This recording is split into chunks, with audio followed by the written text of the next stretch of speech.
నిత్య పూజలివివు నేరిచినను ప్రత్యక్షమైనట్టి పరమాత్మునికి నిత్య పూజలివివు.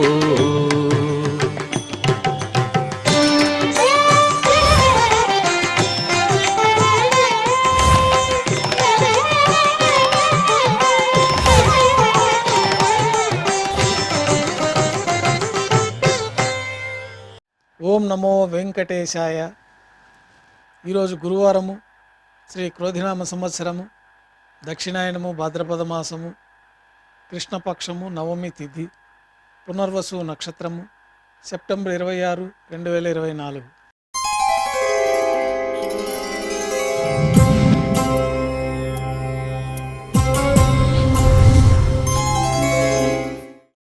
శ్రీవారికి గురువారం ఆర్జిత సేవగా తిరుప్పావడి సేవ విశేషంగా జరుపుకుంటాము.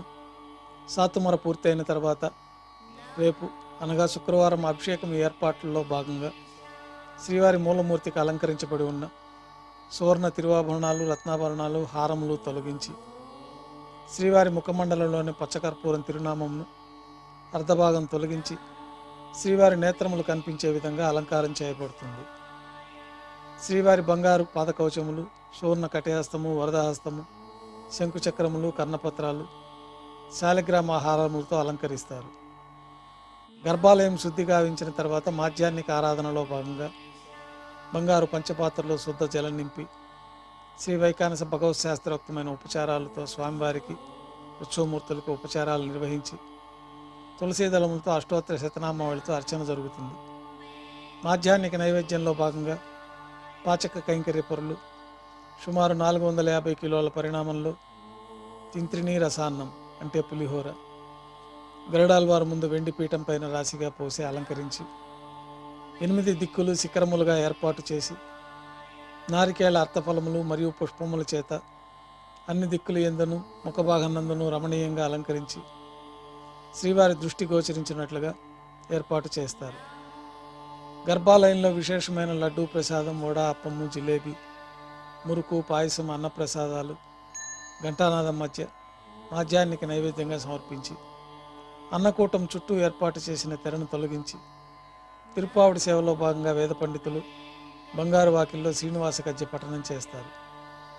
తర్వాత బంగారు వాకిల్ నుండి శ్రీవారికి కర్పూర హారతి, అలాగే అన్నరాశికి కర్పూర హారతి ఇవ్వటంతో ఈ తిరుప్పావడి సేవ పూర్తి అవుతుంది. అనంతరం భక్తులని సర్వదర్శనానికి అనుమతిస్తారు.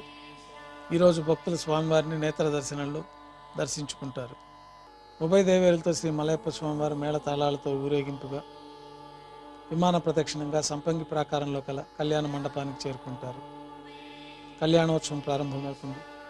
పుణ్యాహవాచనము, అంకురార్పణ, రక్షాబంధనము, అగ్ని ప్రతిష్ఠ, స్వామివారికి అమ్మవార్లకి నూతన పట్టు వస్త్రాల సమర్పణ, మహాసంకల్ప పఠనం, మాంగళ్యాలకు విశేషమైన అభిషేకము, ఆరాధన, శ్రీవారికి ఆరాధన జరిపి శ్రీవారి తరఫున మాంగళ్యాలను అమ్మవార్లకు సమర్పణ గావించి ఈ సందర్భంగా శ్రీవారికి కర్పూర నీరాజనం, అమ్మవార్లకి కర్పూర నీరాజనం సమర్పించి విశేషమైన హోమాలతో పూర్ణాహుతి పూర్తయిన తర్వాత మాలా పరివర్తనం అనే కార్యక్రమాన్ని నిర్వహించి ఉభయ దేవేరుల్ని శ్రీవారి చెంతకు చేర్చి ఈ సందర్భంగా అక్షతారోపణం అనే వైదిక కార్యక్రమాన్ని నిర్వహించిన తర్వాత కర్పూర నీరాజనము, మహానైవేద్యము, తిరిగి కర్పూర నీరాజనంతో కళ్యాణోత్సవం పూర్తి అవుతుంది.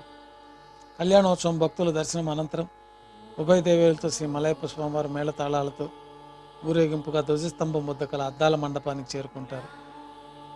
అక్కడ ఊంజల్ సేవలో భాగంగా శ్రీవారికి వేదపారాయణ నడుమ ఊంజల్ సేవ నిర్వహించి కర్పూర నీరాజనంతో ఊంజల్ సేవ పూర్తి అవుతుంది.